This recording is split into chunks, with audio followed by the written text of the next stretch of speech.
The rain hammered against the windows of the Coronado Naval Base conference room, like bullets against armor. Inside, 23 of the Navy's most elite SEALs sat around a polished oak table, their faces carved from stone and experience. These were men who had seen the worst humanity could offer and lived to tell about it, men who feared nothing and respected even less. But today, something was different. Today, they were waiting. Commander Jake Morrison checked his watch for the 5th time in 10 minutes. The briefing should have started an hour ago, but their mysterious consultant hadn't arrived. All they knew was that someone from the Pentagon was coming to discuss Operation Nightfall, a mission so classified that even these battle-hardened warriors had been kept in the dark about the details. "This is ridiculous," muttered Lieutenant Torres, his scarred hands drumming against the table. "We've been sitting here like school kids waiting for the teacher." Chief Petty Officer Williams nodded in agreement. "Whoever this Pentagon hotshot is, they better have something worth our time. We've got real missions to prep for." The door creaked open and every head turned toward the entrance. But instead of the decorated officer they expected, a small woman stepped into the room. She couldn't have been more than 5 feet 4 inches tall, with shoulder-length brown hair pulled back in a simple ponytail. She wore civilian clothes, dark jeans, a plain white blouse, and worn sneakers that had seen better days. The silence in the room was deafening. She carried no briefcase, no files, no laptop. Just a small backpack slung over one shoulder and a coffee cup from the base cafeteria. Her face was unremarkable, the kind you'd forget in a crowd. There were no visible scars, no military bearing, nothing that suggested she belonged in a room full of America's deadliest warriors. Commander Morrison cleared his throat. "Ma'am, I think you might be lost. This is a classified briefing." The woman looked around the room slowly, her eyes meeting each man's gaze without flinching. When she spoke, her voice was quiet but steady. "I'm exactly where I need to be." A few of the SEALs exchanged glances. Lieutenant Rodriguez leaned back in his chair with a smirk. "Let me guess. You're here to teach us about sensitivity training? Maybe workplace harassment?" Soft chuckles rippled through the room. These men had been through hell together. They'd pulled each other out of firefights in Afghanistan, carried wounded brothers through hostile territory in Iraq, and faced down terrorists in a dozen countries most people couldn't pronounce. The idea that this ordinary-looking woman could teach them anything seemed absurd. "Actually," said Petty Officer Chen, not bothering to hide his amusement, "I bet she's from HR, here to tell us we can't say kill anymore because it might hurt someone's feelings." The laughter grew louder. Even Commander Morrison couldn't suppress a smile. In their world, respect was earned through blood, sweat, and proven courage under fire. This woman looked like she'd never been closer to combat than a Call of Duty video game. But the woman didn't react to their mockery. She simply walked to the front of the room and set her coffee cup on the table. Her movements were economical, purposeful, though none of the SEALs noticed. They were too busy enjoying their joke. "So what's your name, sweetheart?" asked Sergeant First Class Murphy, his Irish accent thick with condescension. "And what exactly are you supposed to be teaching us today?" The woman turned to face him directly. "I don't have a name that matters to you, and I'm not here to teach you anything." "Then why are you here?" Commander Morrison asked, his patience wearing thin. "We're waiting for a Pentagon consultant about Operation Nightfall." "I know what you're waiting for," she replied calmly. The room fell quiet again, but this time the silence carried a different weight. Something in her tone suggested she knew more than she was letting on. Lieutenant Torres leaned forward. "Look, lady, I don't know who you think you are, but we don't have time for games. We're elite operators with real missions to plan. If you're not our consultant, then you need to leave." "Elite operators," she repeated, and for the first time, there was something that might have been amusement in her voice. "Is that what you call yourselves?" The temperature in the room seemed to drop 10 degrees. These were men who had earned their place through years of brutal training and countless dangerous missions. They didn't take kindly to having their credentials questioned by anyone, especially not by a civilian woman who looked like she worked at a coffee shop. Chief Williams stood up, his 6'3" frame towering over the woman. "Ma'am, I'm going to ask you one more time to leave. This is a secure facility and you clearly don't belong here." The woman looked up at him without backing down. "Sit down, Chief." The words were spoken quietly, but something in her tone made Williams hesitate. For just a moment, he felt like a recruit again, being dressed down by a drill instructor, but the feeling passed quickly, replaced by anger. "Who do you think you're talking to?" he demanded. "I've been a SEAL for 15 years. I've served in more combat zones than you've probably seen on a map. I don't take orders from civilians." 15 years, she mused. "That's impressive. Tell me, Chief, what was your first deployment?" Williams frowned, caught off guard by the question. "Afghanistan. 2009. Why? Helmand Province? How did you—" Williams stopped himself. "That's classified information." The woman nodded slowly. "A lot of things are classified, Chief. Doesn't mean they're forgotten." Around the table, the SEALs were beginning to pay closer attention. This woman knew details about their operations that she shouldn't have access to. But that only made them more suspicious, not more respectful. "Are you CIA?" asked Lieutenant Rodriguez. "NSA? Some kind of intelligence analyst?" "I'm someone who's been watching your careers with interest," she replied. "All of your careers?" Commander Morrison had heard enough. He reached for his phone to call security, but the woman spoke again before he could dial. "Operation Neptune's Trident, Kandahar, 2011. Your team was pinned down for 6 hours by Taliban fighters. You lost 2 men and barely made it out alive." Morrison's hand froze over his phone. That operation was so classified that even mentioning it outside of secure channels was a federal crime. "How do you know about that?" "Operation Silent Thunder. Somalia, 2013. Your extraction went wrong and you spent 3 days behind enemy lines with no support." Now she had everyone's attention. These weren't operations that appeared in any public record. They were the kind of missions that officially never happened, known only to the men who lived through them and the handful of officials who authorized them. Operation Ghost Protocol, Syria, 2015. You thought you were going in alone. The last words hung in the air like smoke from a battlefield. Every man in the room knew about Ghost Protocol. It was the mission that had haunted their nightmares for years. The mission where everything went wrong, where they should have died, where somehow, impossibly, they had been saved. But they had never known how. The woman picked up her coffee cup and took a slow sip, watching their faces as understanding began to dawn. These warriors who feared nothing were starting to look afraid. Not of her, but of what she might represent, of what she might know. "You want to know who I am?" she asked quietly. "You want to know why I'm here?" 23 heads nodded in unison. She set down her cup and looked each of them in the eye one more time. When she spoke again, her voice carried the weight of secrets that had been buried for years. "I'm the reason you're all still alive." The words hit the room like a flashbang grenade. For a moment, nobody moved, nobody breathed. The only sound was the rain continuing its assault on the windows and the distant hum of the air conditioning. Lieutenant Torres was the first to break the silence. "That's impossible. We've never seen you before in our lives." But even as he said it, doubt crept into his voice. The woman's knowledge of their classified operations wasn't something you could get from reading files or intercepting communications. She knew details that only someone who had been there could know. Commander Morrison slowly lowered his phone. "Ghost Protocol," he said quietly. "You mentioned Ghost Protocol." The woman nodded. "Syria, March 15th, 2015. Your team was inserted at 0200 hours to extract a high-value target from a compound outside Aleppo. Intelligence said the building was lightly defended. Intelligence was wrong." Chief Williams sank back into his chair, his face pale. "How could you possibly know that?" "Because I was there," she said simply. "Bullshit," snapped Sergeant Murphy. "There were only 8 of us on that mission. I know every face, every name. You weren't there." The woman walked slowly around the table, her footsteps barely audible on the polished floor. 8 SEALs went in. But you weren't alone. She stopped behind Lieutenant Rodriguez's chair. "You remember the sniper, don't you, Rodriguez? The one who had you pinned down in the courtyard for 2 hours? Rodriguez's jaw tightened. "Yeah, I remember. Bastard was picking us off one by one from a minaret about 400 meters out. We couldn't get a clean shot. And then... Rodriguez frowned, struggling with the memory. "Then he just stopped shooting.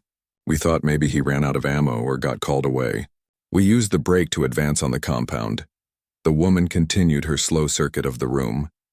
"Petty Officer Chen, you were point man on the breach. Tell them what you saw when you kicked in that door." Chen shifted uncomfortably in his seat. "I don't see how this is relevant." "Tell them." Something in her voice compelled obedience. Chen cleared his throat. The room was supposed to be full of hostiles. At least a dozen fighters, according to our intel. But when we went in, there were only 3 guys left and they were already down. Looked like they'd been taken out by a professional. Clean shots, no wasted ammunition.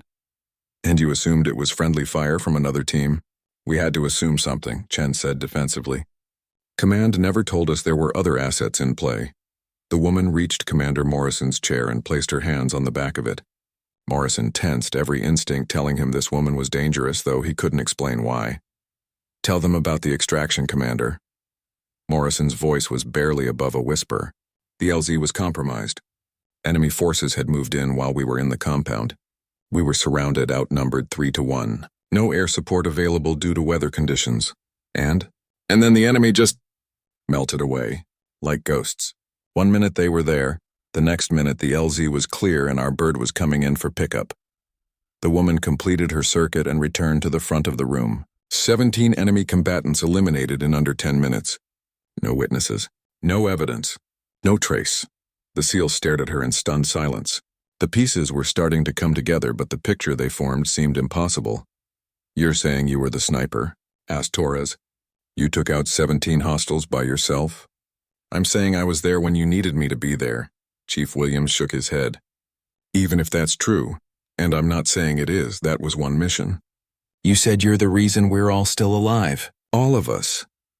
The woman pulled out a chair and sat down for the first time since entering the room. The simple action somehow made her seem more human, but also more dangerous. Like a predator at rest. Operation Neptune's Trident, she began. Kandahar, 2011. Commander Morrison's team was tasked with eliminating a Taliban bomb maker who had been targeting coalition convoys. The mission went sideways when they discovered the target had moved his operation to a school. Morrison's face went white. How do you know about that? That detail was never in any report. Because I was the one who cleared the building before you arrived. 43 children evacuated through the back exits while you were setting up your perimeter. The bomb maker and his associates were neutralized before you ever entered the structure. That's impossible, Morrison breathed. We swept that building ourselves. It was empty except for the targets. It was empty because I made it empty. Sergeant Murphy leaned forward, his skepticism warring with growing unease. And I suppose you're going to tell us you were in Somalia too? During Silent Thunder? 3 days behind enemy lines, the woman confirmed. No extraction possible due to political complications. You were running low on water, ammunition, and hope. Lieutenant Rodriguez remembered that mission all too well. We kept finding supply caches. Food, water, medical supplies. Always just when we needed them most. Command said they were pre-positioned assets. Command said a lot of things that weren't true.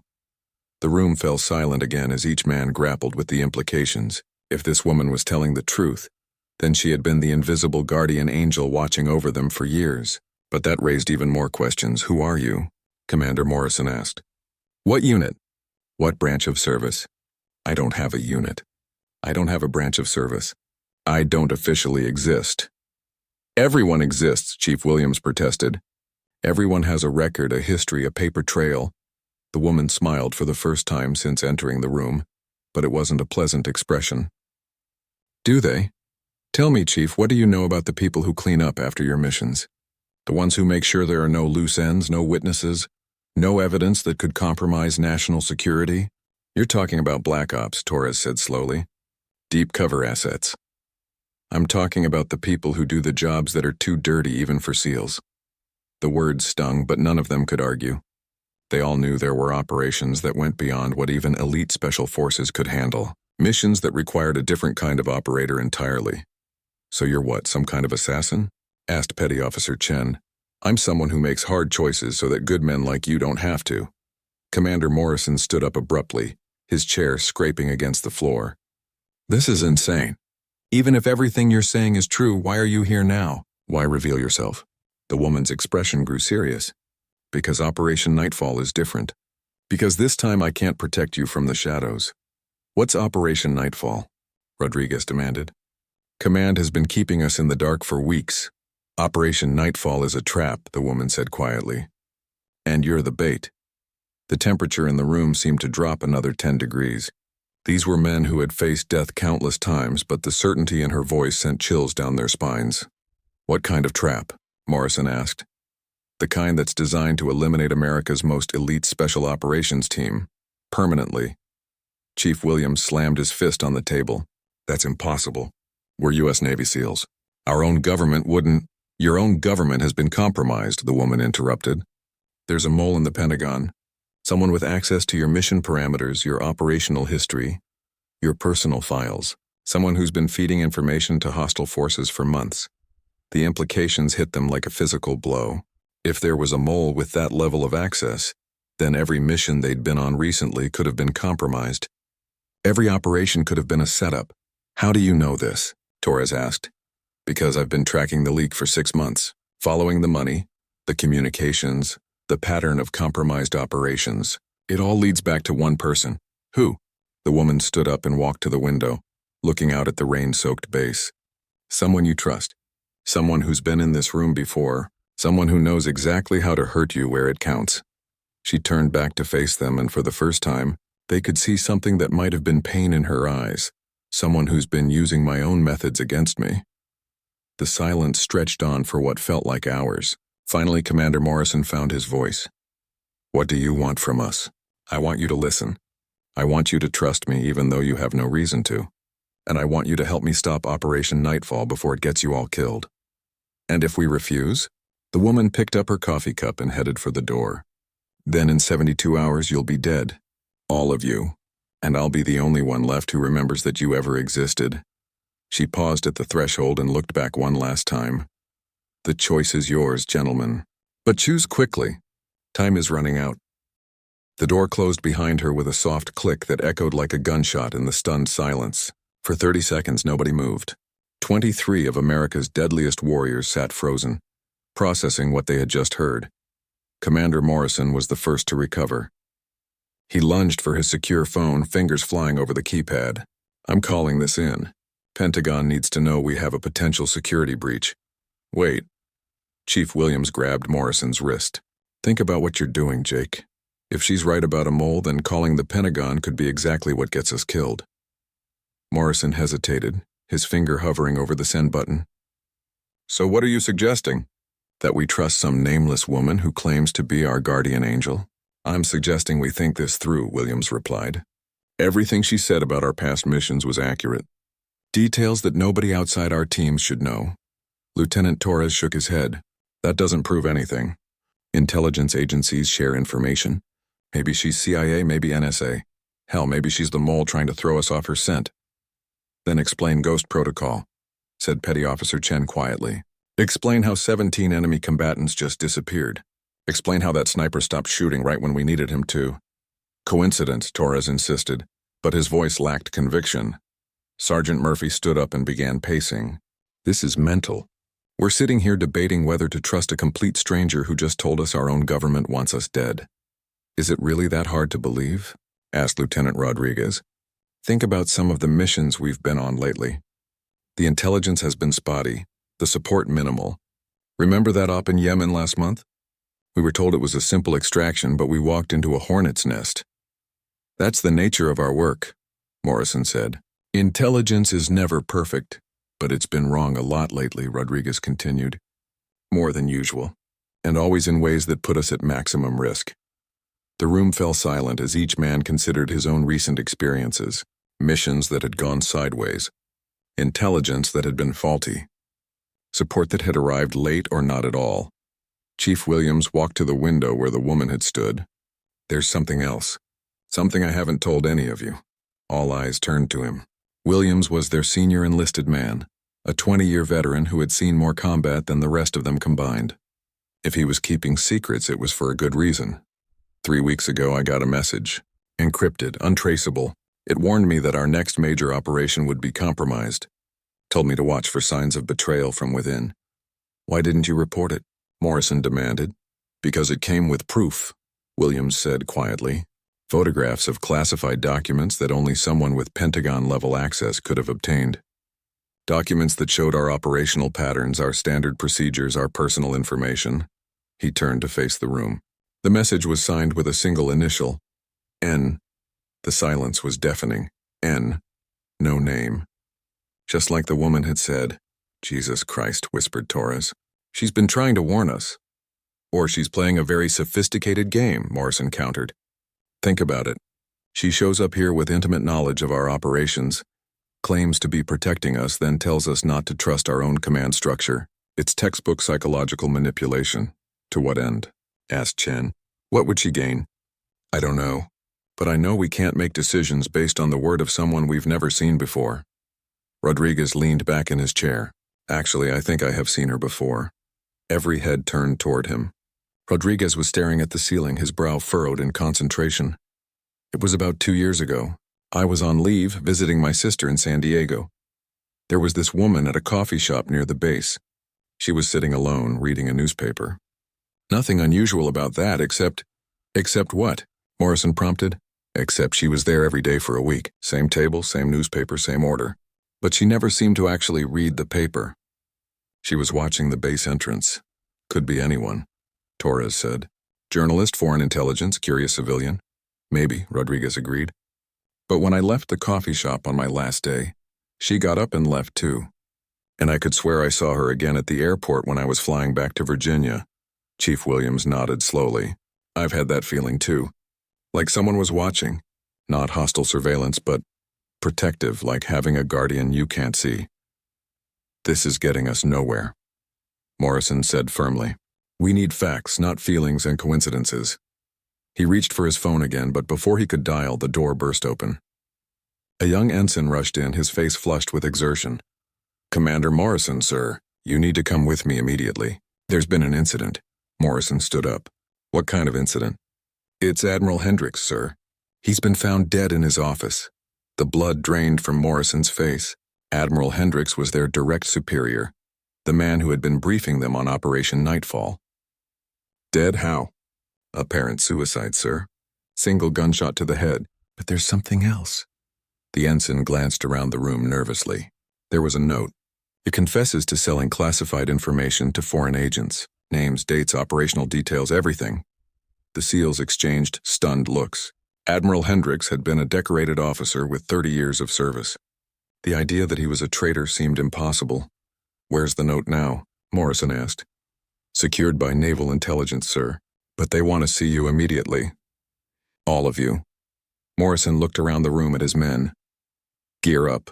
We're moving out. As the SEALs began to file out, Chief Williams grabbed Morrison's arm. Jake, think about the timing.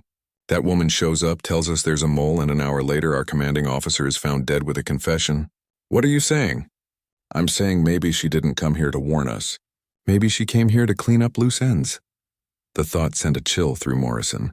If the woman was some kind of Black Ops assassin, then Admiral Hendricks might not have committed suicide at all.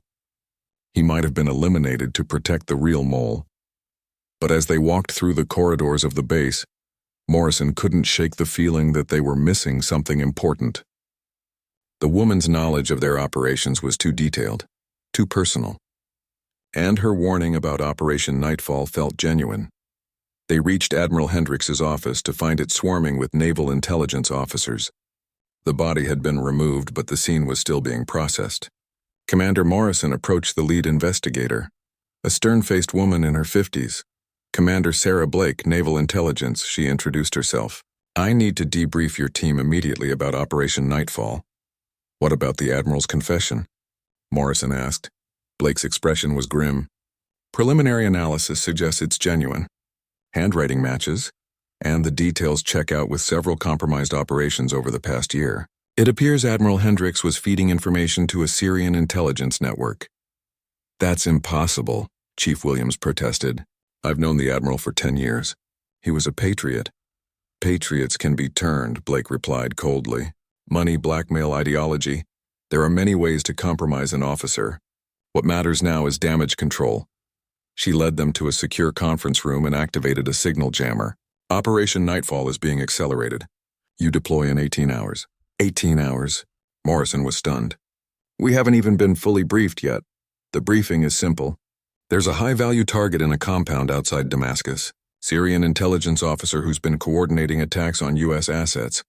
With Admiral Hendricks' betrayal exposed, we need to move fast before the target disappears. Lieutenant Torres frowned. This feels rushed. Shouldn't we take time to assess what information might have been compromised? That's not your concern, Blake said sharply. Your concern is completing the mission. Insertion is at 0200 hours tomorrow. Full tactical package, minimal support, in and out clean and quiet. As Blake continued the briefing, Morrison felt a growing sense of unease. Everything the mysterious woman had said was coming true. A mole in the Pentagon, a rushed mission with minimal support, a setup designed to eliminate his team. But Admiral Hendricks was dead, apparently by his own hand. The confession seemed to close the case. So why did Morrison feel like they were walking into a trap? The briefing concluded with standard operational procedures and equipment assignments. As the SEALs filed out, Morrison lingered behind. Commander Blake, he said quietly, I need to ask you something off the record.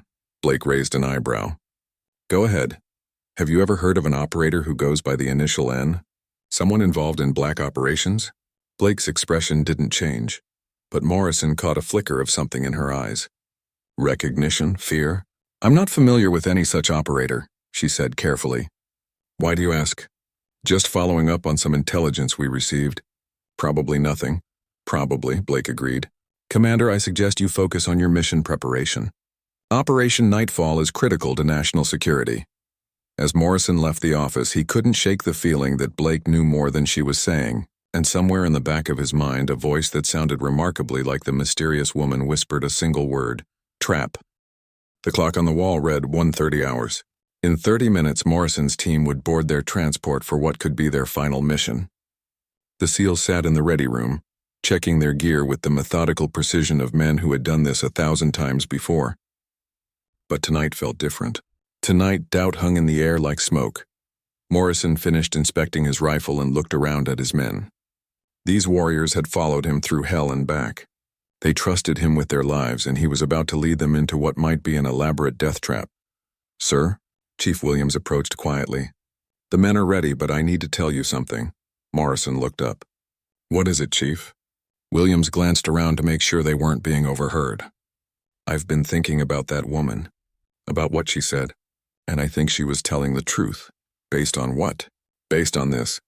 Williams pulled out a small piece of paper. I found it in my gear bag 20 minutes ago. Morrison unfolded the paper. Written in neat handwriting were GPS coordinates and a single line. The real target isn't in Damascus. It's in this room. Where did this come from? Had to be her.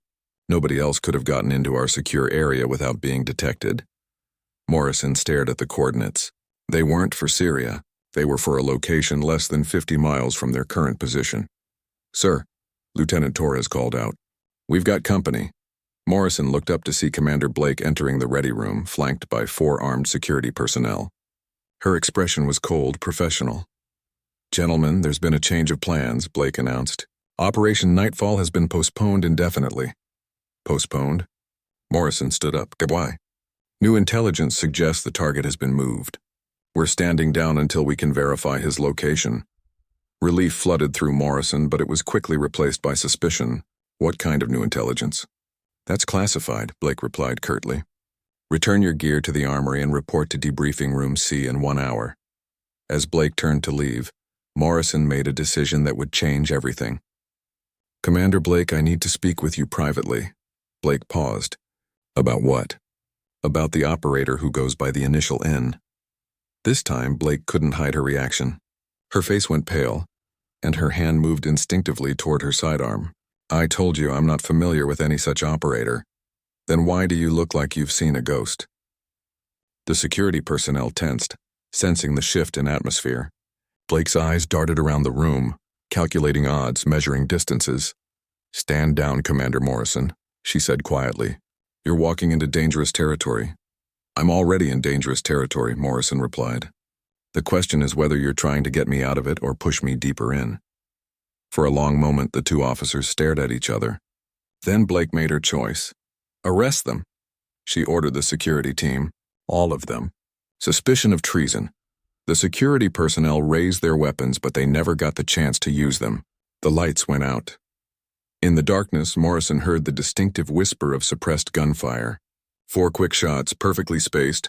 When the emergency lighting kicked in 30 seconds later, the security team was down, unconscious but breathing. Blake was on her knees, a gun pressed to the back of her head. The woman stood behind her, dressed now in black tactical gear that made her look like a shadow given form. Her face was painted with camouflage, but her eyes were clearly visible. Cold. Professional.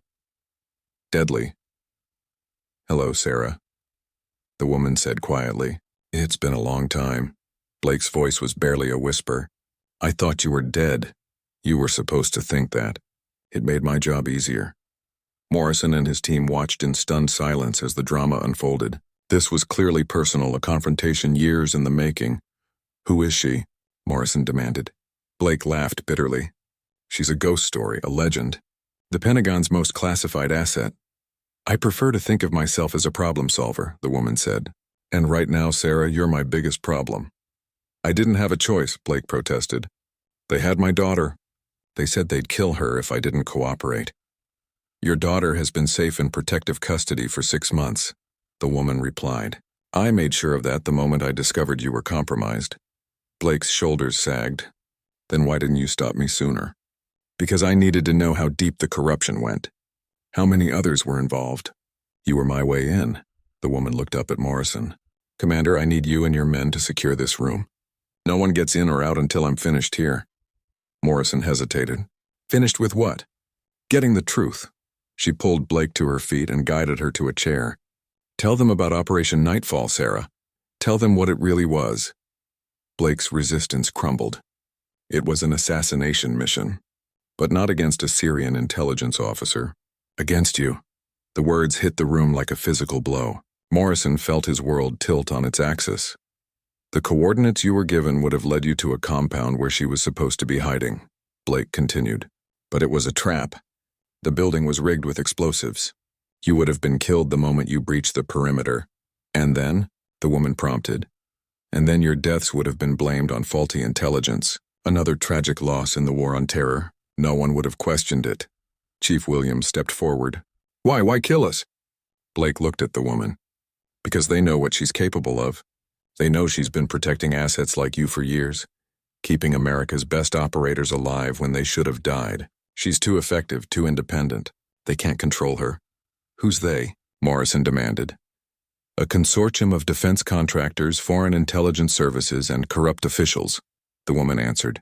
"People who profit from chaos, who need America's special operations capabilities degraded." She walked to the window and looked out at the base. "They've been systematically eliminating our most effective operators for 2 years, making it look like accidents, mission failures, equipment malfunctions, but they couldn't touch you directly because you're too high profile, so they decided to use you as bait to draw me out." "And it worked," Blake said quietly. "No," the woman replied.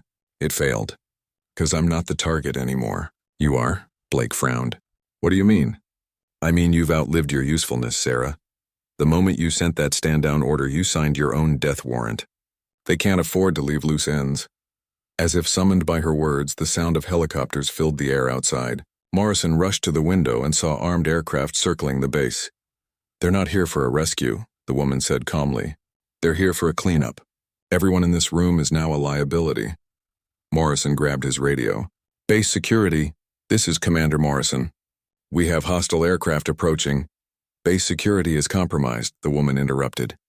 "Half the personnel on this base are either bought or blackmailed.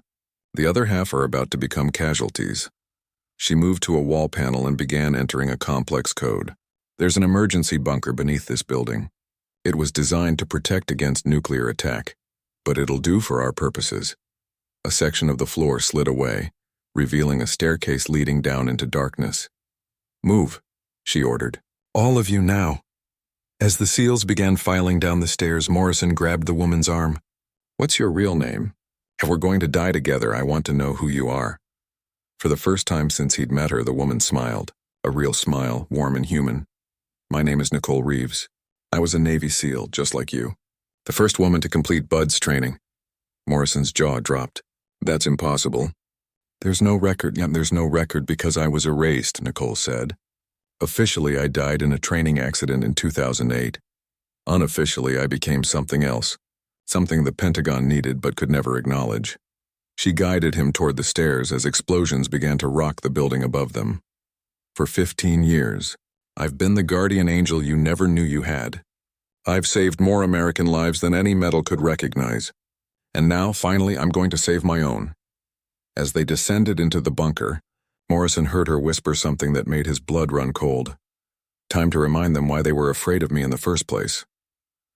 The steel door slammed shut above them, just as the building exploded into flames. In the darkness of the bunker, 23 of America's deadliest warriors stood in stunned silence, finally understanding the truth. They weren't just being protected by a guardian angel, they were being led by one, and she was about to go to war.